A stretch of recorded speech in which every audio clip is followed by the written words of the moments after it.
Girls, it's so nice to ambush you here in Mutia event. Hi, Sir Adam. It's been so long. It's nice to see you again. Girls, ang ganda-ganda nyo pa rin. Tagal ko na kayo nakita. Kaya nga.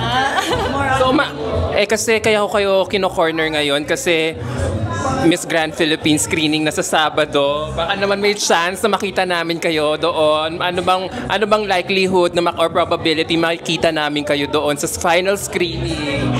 Okay, ako muna sasagot since ako yung sure na hindi sasali. So my pageant journey or my pageant career has ended for good and I had so many good memories from it. So Sir Adam, it's nice to see you now, pero I think it's never gonna be. What are you doing now? I am an editor for a website, so I'm traveling a lot. After Binibini, my life just has become so much more. So I'm really grateful for the experience in pageantry that I had. So now, yes. So kontento ka na for what you have achieved? Now my focus is to travel more, to discover more countries. I'm actually creating travel content, but I stopped right now. I just have to focus on other things because I'm working on the project, which I will be revealing in the next I'm gonna join her soon with the travel and backpacking. How old are you na ba? I'm 35. Charot. Hindi ako naniniwala, no? 28 this year, so... Oh, pasok pa! Hindi na. So... Pasok pa yan. Huwag nang pilitin kung ayaw. Ito na lang. Ito talaga, nako, talagang ang sakit ng puso ko dito.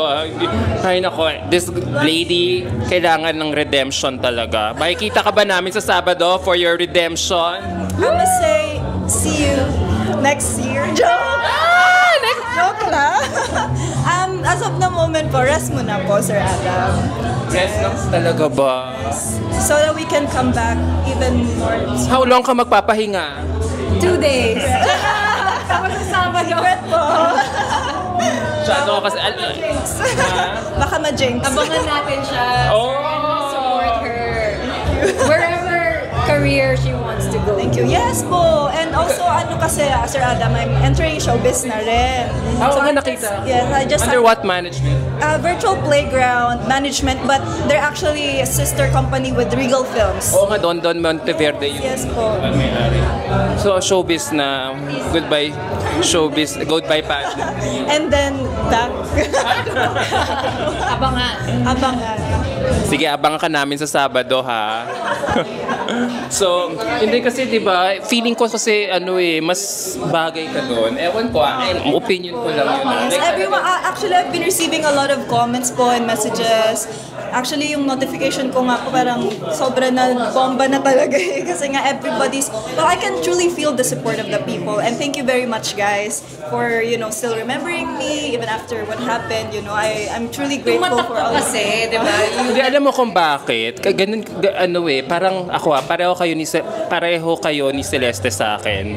Parang alam mo yun, yung parang, we were hoping so much from both of you, tapos hindi kayo naka-place. Tapos parang there's this yearning, or parang hindi naman awa, or parang alam mo yung parang, parang kailangan, parang gusto pa namin sila makita mag-compete ulit just for, because you deserve to be seen internationally again. Po. And I believe everything is seasonal naman. So if it's not yet my season, and I'm just gonna wait for the perfect time. I'm just gonna continue cheering on for the people who are competing until it's my turn again.